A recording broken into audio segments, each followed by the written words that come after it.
This meeting is being recorded. Welcome to Grow Associates webinar, Group Home 101. I'm excited to introduce you to Chris White and Rich Holbert from Road to Responsibility.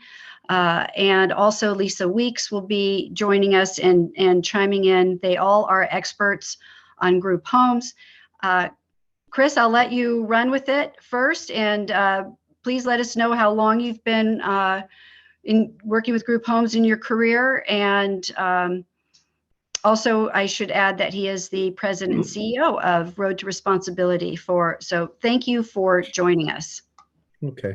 Well, thanks for having us, Jill. I've been in my current position with Road to Responsibility for 15 years, but I've been working in the human services field in a variety of capacities this is my 44th year. So I've been doing this a long time. My very first job in the field was working in a group home, although back then they were called halfway houses. And they were very different than the way they are today. And I'll leave that at that. At Road to Respond, well, and Rich, do you want to say how long you've been working in group homes? Yeah. I've been in the position for the last 7 years as the vice president of the residential department for Road to Responsibility. And prior to that, I had worked myself up. I originally was a relief person that helped moving some furniture on some of our newer programs that we were opening up, around 6 of them all at once. And then I was asked to become a program manager. And so I had always had some interest in particularly special needs at the time, and ended up working in a home in Pembroke with 4 difficult men. And then I learned how to deal with some of the other programs. And so I had expanded myself in that all started right in the beginning of RTR. So probably a couple years before the 88 range of that, on that. So I've done that. I've also, prior to that, I had also worked in the day program. So I had also got some experience from there. I still, to this day, associated with Special Olympics also. But I had always done that too, as one of my other jobs. As people know, you probably have to have multiple jobs in this field. And that's how we made ends meet on that. So. All right. So, And could Lisa just chime in real quick? I know she's with the Arc of the South Shore. Yes, I am Lisa Weeks. I have been with the ARC. I am in my 27th year. I too started as direct care back in 1996 and climbed my way through very many promotions. And now I've been the residential director for 10 years. Mm-hmm. Cool. That's awesome. Right. So I was just going to say a few words about sort of the current environment, and so but you guys please direct me if this goes if it's not going the way you want it to. So we've been asked to talk with everybody, and hopefully this will become more of a discussion about the current residential service environment, how to select a provider that when you get to that point, and the types of residential services that are available. So I was just going to talk a little bit about the current environment and a little bit about how you should select a group home or a residential option. And right now we are in the worst workforce shortage in my 44 years working in this field, and that's had some major impacts, especially on new program development. Essentially, there have been only very few new group homes developed over the past few years. And so what that has done is it has really increased demand dramatically for the service, while offering no new alternatives. And so that, that all adds up to a lot of stress and in many cases, very limited choices. If you're approved for 24-hour residential services through DDS, they'll most likely offer you one or two options. And in all likelihood, they won't be perfect for your son or daughter. And I'm saying this to you not to be negative or anything, but just to be realistic about what's happening out in the world. And this isn't official, but it's what I've seen. And Lisa, I'd be interested in, and Rich, to see if you've seen what I have, and that is that typically DDS these days will, if you're lucky, you'll be given two options or two chances to say yes to a group home. If you say no to both group homes, then you go to the bottom of the list, and it could be years before you're offered another slot. So it's just important to hold on to that. And so why is that happening? Well, again, a lot of it comes back to the workforce shortage and the lack of new development of new homes. And so what that means is that the only openings that get created in the system are when existing residents either move on to a more independent sort of living situations, or if they become medically compromised and have to go to more intensive living situations, or if they leave services, move out of state. That doesn't happen often, but it does sometimes. Or unfortunately, when someone dies, there is a that makes a bed available to folks. And so what's all that mean? It means that, first in terms of decision making, choice making in the matter, it may be a little more difficult to find a great fit in terms of peer group. What we're seeing now is, in many group homes, the people living there are now middle-aged or a little older. And but when a slot opens up in a home for whatever reason, a lot of times the new person being referred is young, 22, 23, 24, just getting into the system. And so you want to be asking about the peer group, but you don't want to get too hung up on it. And I'll talk about that in a moment. There may not be a residential slot really close to home. It should be in the area, the basic area where you live, but it may not be super close to home. And the house itself might not be to your taste. And I know that might sound trivial or silly, but you would be surprised how many folks become interior designers as soon as their son or daughter is starting to be considered for a group home. And I would just ask you all to suspend that a little bit. There are things you can do, but you want to think about what's most important in the whole situation. Why are you pursuing residential services at that time? Why are they needed? So keep that in the front of your minds, because that's the place from which you need to make the subsequent decisions. You should meet with the house manager, if there is a house manager, and talk to some staff to get an idea of how active the house is. So we have a number of homes at Road to Responsibility that are just super busy. The guys are out in the community all the time. They have far more active social lives than I do. And they're always doing something. So even if, going back to the peer group, even if your son or daughter is 22 or 23, and they're moving into a home where everybody else is in their 40s or early 50s, but those those folks in the home are really busy, they're doing activities that your son or daughter would like to do as well, then maybe the age thing doesn't mean that much. You want to ask about, what's the capacity, if any, for being able to do one-to-one sort of activities through the group home.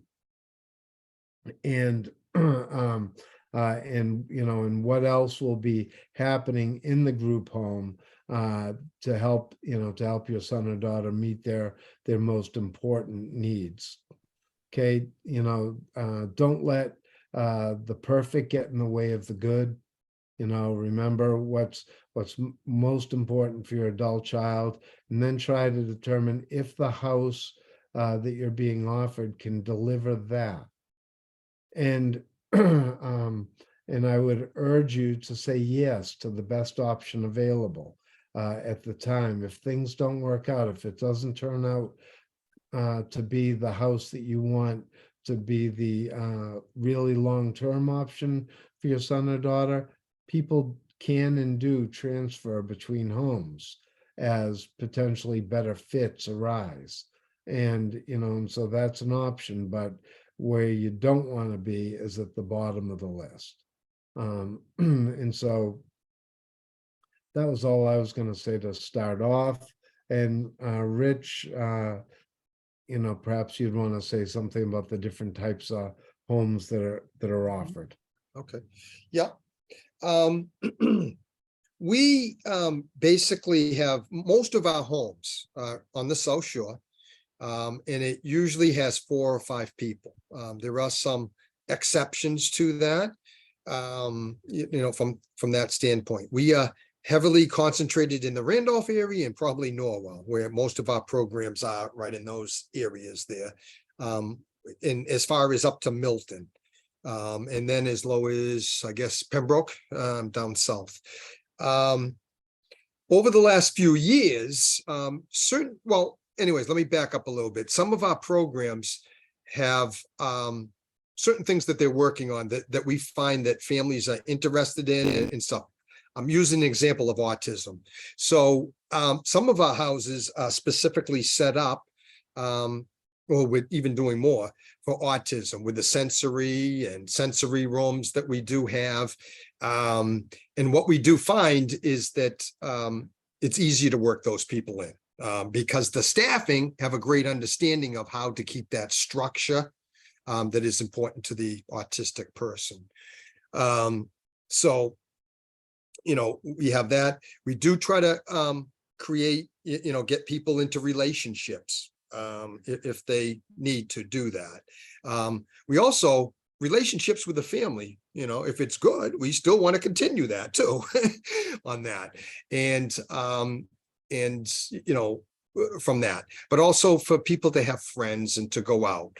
We have created some events where that can occur, such as years ago, not now, but there was dances. We do still deal with Special Olympics around sporting events on that. And then in some cases, we will, as we've learned, we'll create some activities for people that are probably handicapped in a physical way, as far as wheelchairs and making sure that seating is proper at these big Bruins games and stuff like that. But again, in the residential home, it would be similar, to your own homes. And, each person would have their own bedroom. And then there's, I guess, group living rooms and stuff. So there is some sharing that people have to do. That's something that we teach our staff, how to do that, how to have some conflict of resolution.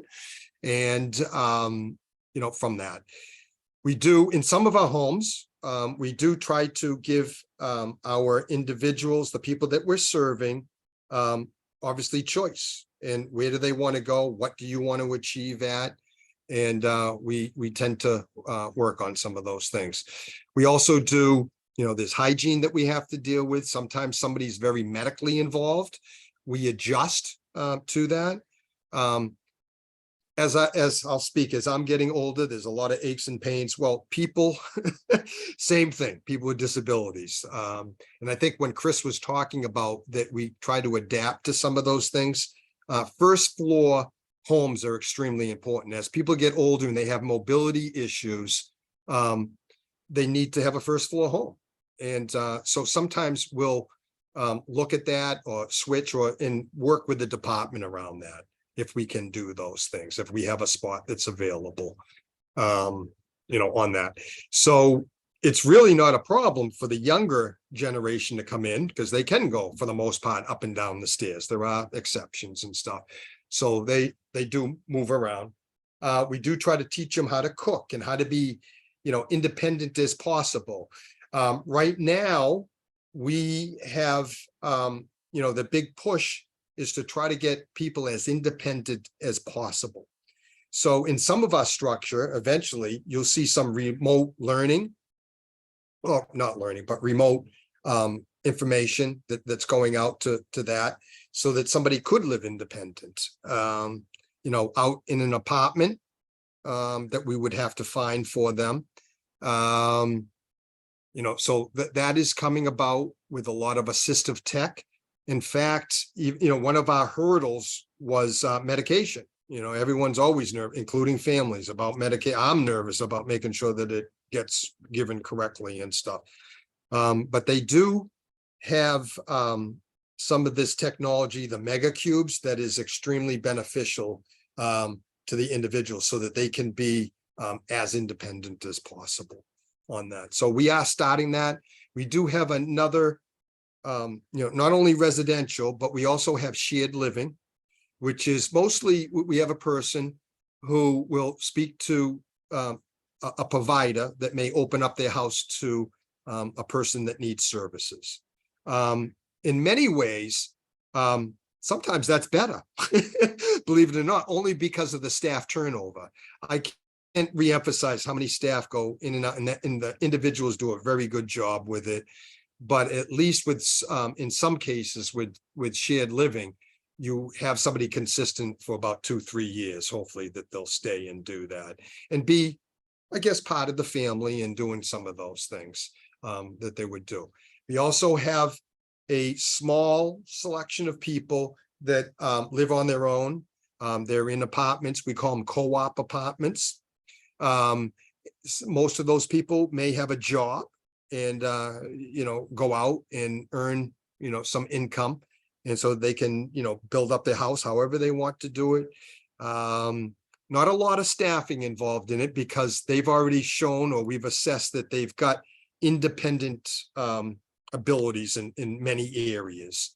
But again, if they do need help, we do bring in some people to assist that. Sometimes they just need that week to week attention from that stuff. So again, residentially, I will say we are open 24 hours a day, 7 days a week, much more during COVID, but we are indeed, when things happen, it is their home, and we treat it as such. We do try to educate all of our staff that it is their home, knock on the doors. We also ask families to do that too, because now they've actually got their home. Some of their kids are extremely happy. They got their own room and stuff. And it might be hard for some families to hit, okay, daddy and mommy, I'm good. I got this. And so it's hard to let go. We do get that, but we do try to work with the families around that. Some things we may do different than you. And that might be because of atmosphere, or they just respond a little bit differently to us from that perspective. So again, we feel like we're pretty successful with it. If there are things, I think we like to have an open communication with the family. Some things we're gonna be able to do, and some things is more difficult because it's group living. And so a lot of the times, around activities and stuff, we've got groups of people. All right, we have a house meeting. Let's pick where we're going, and maybe it's your choice. So you're teaching them how to share a little bit. Same thing with TVs, actually, it's probably not a problem anymore. Now I'm dating myself here, but because everyone probably has their little phones and they're watching their individual shows, but that used to be an issue, who's going to watch TV at a certain time from that. We also do try to teach them how to clean. It's your house. You clean up after yourself. If you can't, staff will go over that, but we're trying to teach them that, cleaning up their bedrooms, on that. So you're trying to give them basic skills. And then, of course, the big part is around the behavioral or the clinical piece of it, where we're trying to teach people how to manage their behaviors. And there's different ways. The big thing in the state right now is PBS, positive behavioral supports. And actually, it's good because it really teaches our staff how to positively respond to our individuals. Sometimes we're the ones that cause the issues on how we say things. And so we do try to teach our staff how to say it properly, and listen. It's their life. In some ways, we know, sometimes they feel already restricted in some form. And but again, you're trying to work on that. Some of the goals are really 10-year goals, 5-year goals, and 1-year goals, as to what they may be working on.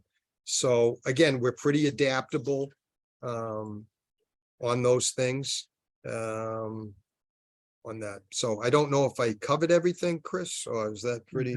I think so. I mean, the big thing these days is, Rich touched on the use of assistive technology, and we have deployed tens of thousands of dollars, if not over $100,000 in assistive technology throughout our residential system over the last couple of years. We have one fully smart home in Norwell, which is almost ridiculous, but it's one of our what are called Roland class homes. That's for older people with severe medical needs coming back to the community from usually nursing homes or acute hospital stays. And anyways, so a lot of those folks have significant difficulty doing things fully independently. So we have lots of Alexa-enabled devices so that people, even if they are in a wheelchair most of the time, or if they're even while they're in bed, they can raise and lower the blinds in their room. They can turn on and off the lights or dim the lights. They can, play music or watch TV and change the channel without having to ask anyone.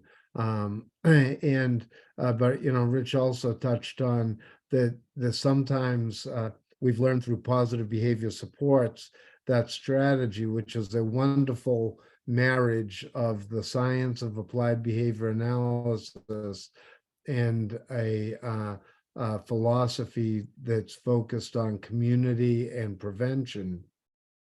We've learned in the process that a lot of times staff prompting would result in adverse behaviors. And I call it staff nagging behavior is often a prompt for someone to get upset. So now in many of our homes and for people who are particularly sensitive to being reminded about things they need to do, we have Alexa reminding them, okay, it's time to do your chore, it's time to, it's time for dinner, whatever the issue is. But throughout our network of day and residential programs, the emphasis is always on trying to get people as fully integrated in the community as they can be, developing relationships that are meaningful and helpful to their lives, and really promoting as much independence as the person can manage. Yeah.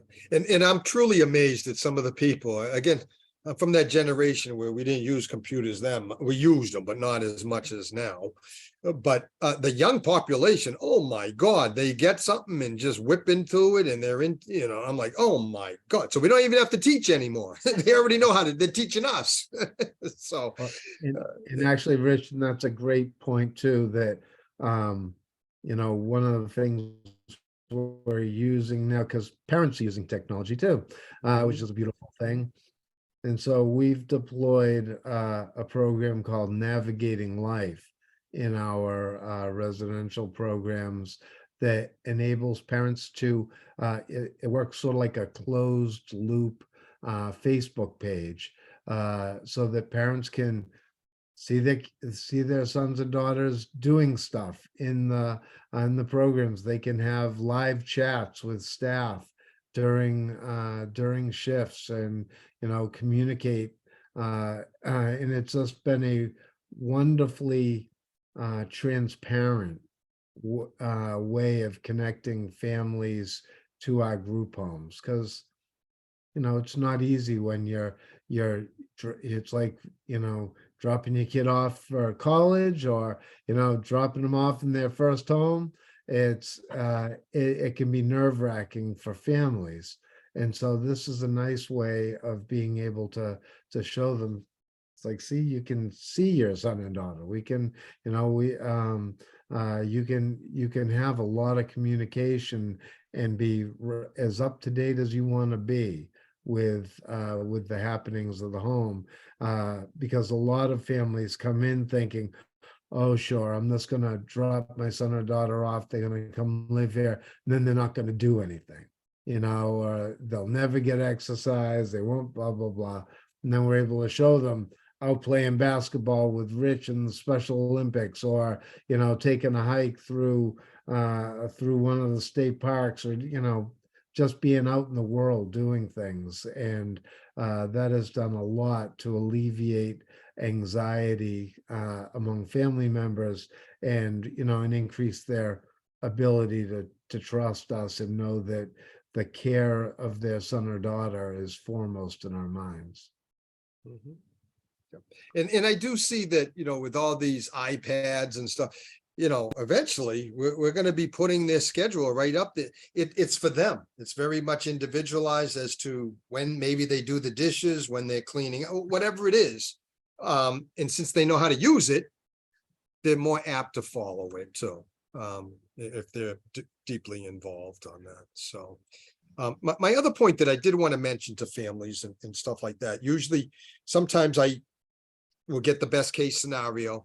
We really like to, we want all, as much as the truth, the good, the bad, the ugly, I usually talk about, so that we can better serve the person, so that we're better prepared. It's not to say that we can't help them, but if we need somebody, an extra person on to do some of the activities, or to make sure safety is actually there, then we solicit the department for those extra funds on that. Again, as Chris has pointed out, our problem is the state can give us as much money as possible right now, but it's very hard for us to get a staff person to actually fill that position right now. Someday that's going to change, I hope. But with all the computer technology, the real hope is that you'll need less physical people. They'll be doing more, but less people as far as living in a group home and stuff like that. So, on that, it does have a negative, but we're working on those things, just the name, group homes. Yeah. So, Lisa, what are your observations? Well, listening to Chris and Rich, they touched base on everything I was really going to talk about. Sorry. No, I knew you would. I knew you would. I think I could add a couple of things, like what Chris was saying about placing your child. I think it's a really good point that you're telling these people, because that's kind of new to me, that I just heard that recently, that they're only getting like 2 options or they're out, which I think is kind of new, because I wasn't aware of that. I did get a call a couple of weeks ago from a man who told me that and was asking for advice, and I just had never heard that 2 shots and you're at the bottom of the list. So I'm glad you brought that up. But also too, I firmly believe when I get referrals for anyone for openings that I have at our programs, you know, not only do I want the person moving into that program to be successful, we also have to make sure that the people in that program stay successful. So to me, there's a lot that goes into a placement. Not just because, oh, they're, you know, like you were saying, you don't want to not always put a 23-year-old in a house with 60-year-olds, but if it's an active house, you're correct. You're still getting the same things.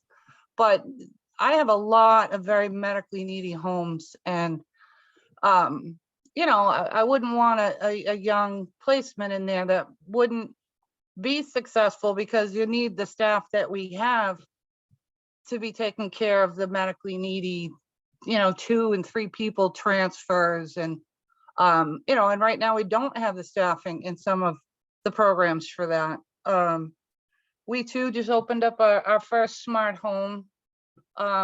It's for 5 gentlemen who are very tech savvy. Like I think Rich was saying that they're teaching us, but yeah, they can adjust the heat and the air conditioning and the lights, and they can see who's coming in the driveway and before they're even up to the door. I mean, we have smart cameras outside.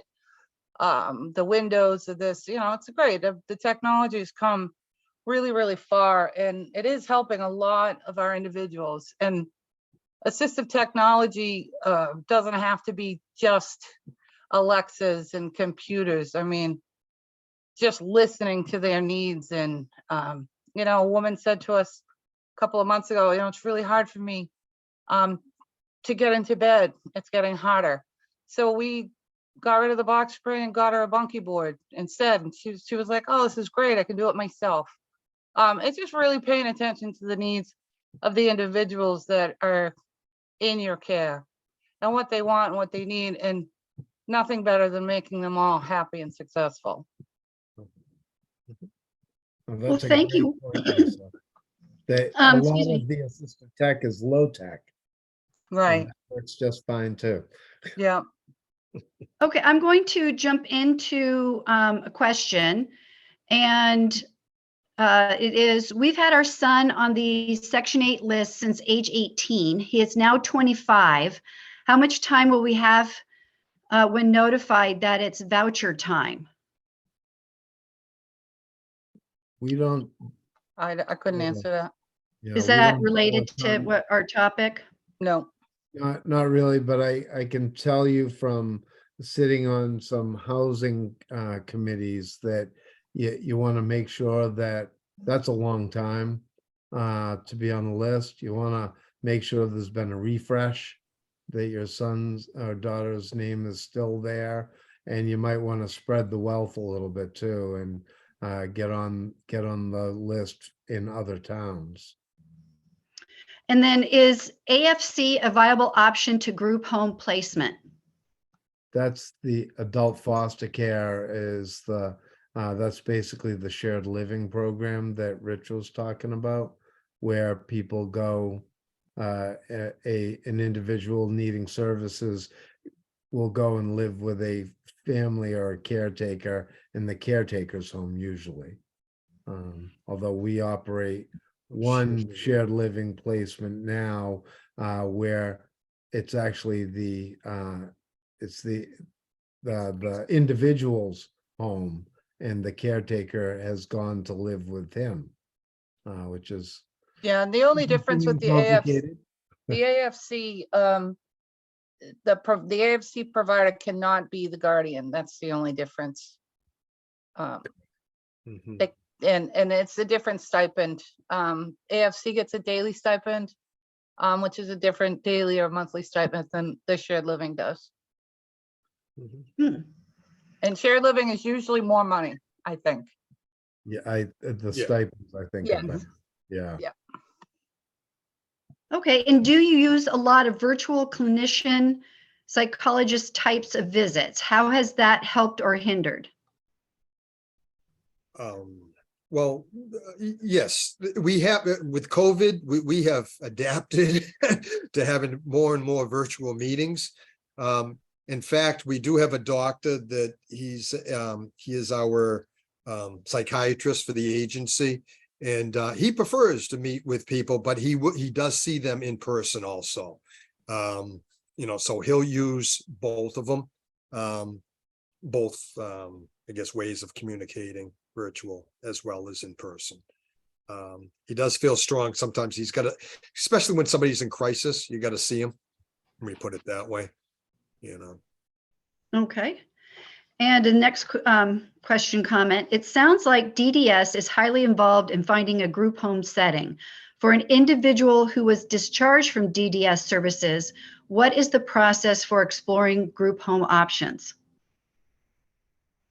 So they're no longer part of DDS at all? Is that what that question's asking? Correct. It says an individual who was discharged from DDS services. Okay, that's tricky. The Mass Rehab Commission has a tiny independent living section. But then you're talking, if you think the person needs some sort of group home kind of setting, you're talking about private pay group homes. And Lisa, I don't know what you would say to this, but I'll tell you what, I get probably 3 or 4 times a year, families saying to me, Chris, I'll buy the house. I'll buy you a beautiful house. If I do that, will you run it and have my son or daughter, live there? But will you run it as a group home? And I'll usually say, probably not, unless you're just extraordinarily wealthy, because most of the expense is staffing.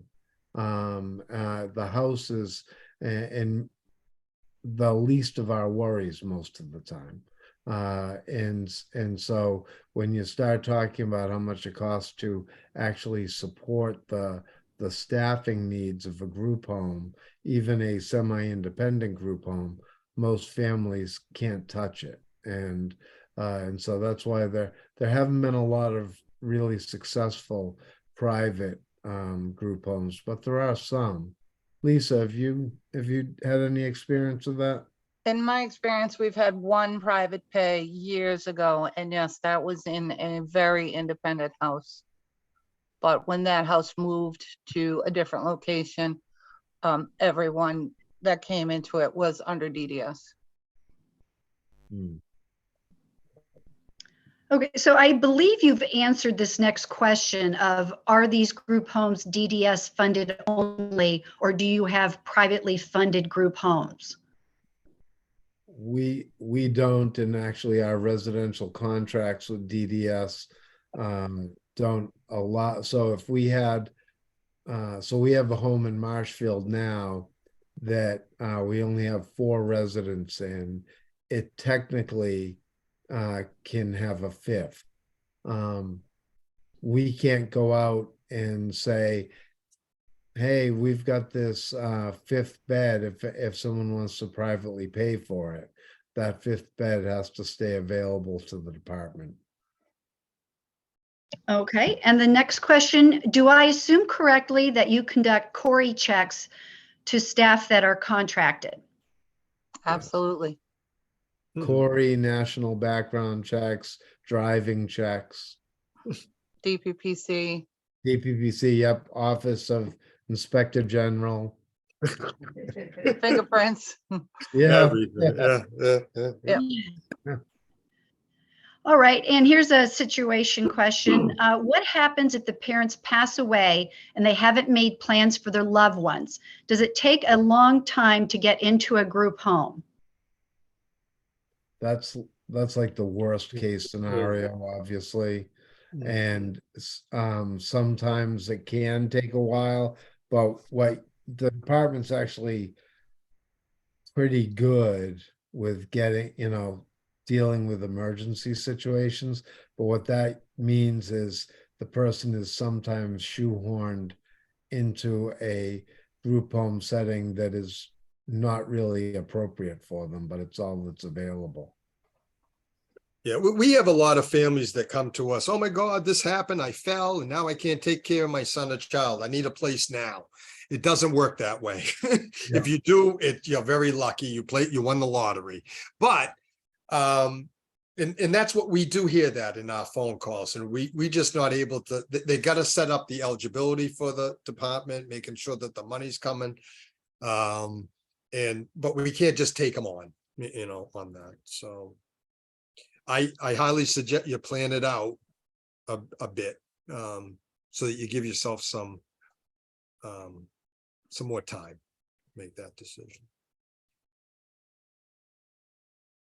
Yeah, it is really tough when, it's so sad for the person being placed. They've just experienced this massive loss, and now they're getting shunted into, sometimes overnight into a group of strangers, and it can be really scary.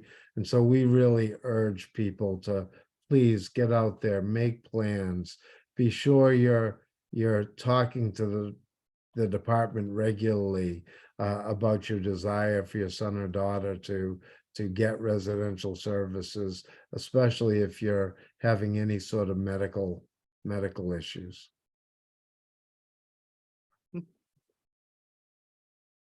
All right, well, that is all for our Q&A.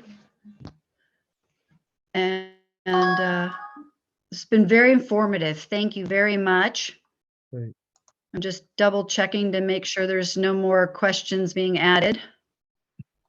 Please add your questions to the Q&A if you'd like them answered. This webinar will be available on our website. I can also email the link to the attendees, which I thought was a great idea someone suggested. And thank you so much for speaking this evening. We've really learned a lot, and we wish you the best in all your work. And know many of our individuals need your services, so I'm glad we're able to be more informed. Well, thanks for having us, Jill. And what's really been nice about this is the collaboration and collegiality. That's one of the best parts of working in this field.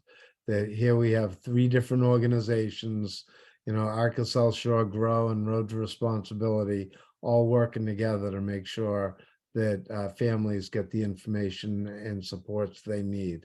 And that's awesome. So That's thanks. awesome.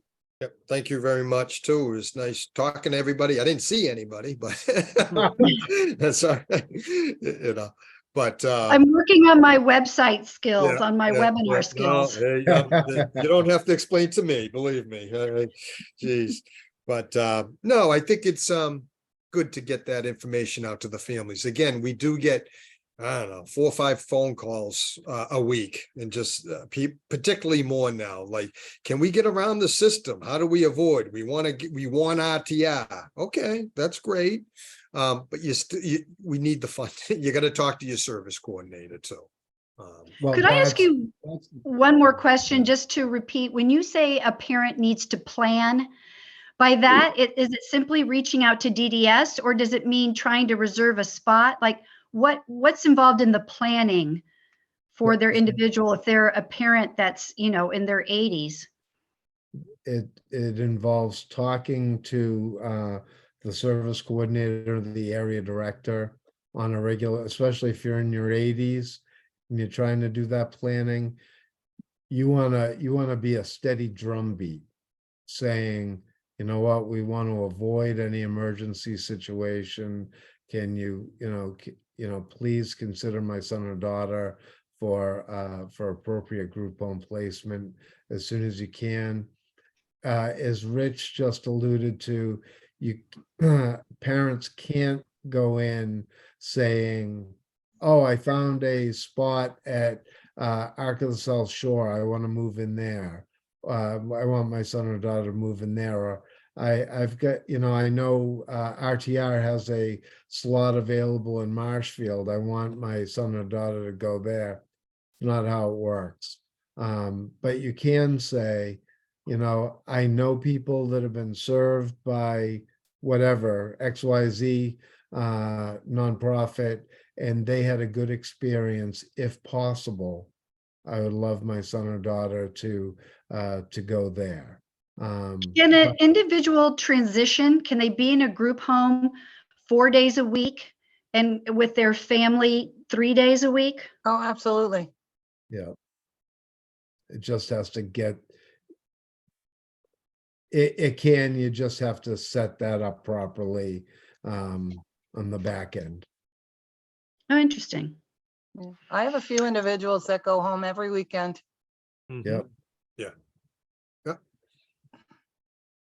So, and my advice would be, with the families, as far as when we're talking about planning, is know what you're looking for, so that you might have to maybe look at a home so that when the opportunity arises, you're ready on that. From that. Well, So, that was a new question just added. It says, can visits be made to group homes in the planning process? mhm, Absolutely. Mhm. We do them all the time. Yeah. Yep. We just remember, these are people's homes. And so, they're not public buildings, or, so we have to be respectful of that. And we try to set tours up for times where the home's not so busy, for the privacy of the people who live there and all that. Because we don't want to scare the other people too that live there. They're like, oh, wait a minute, someone's coming here to visit. Who's leaving? It's not me, is it? So we do try to protect them a bit on that. So. All right, well, my dog is barking, so if he barks again, I apologize. And all right, I think that's a wrap. All right.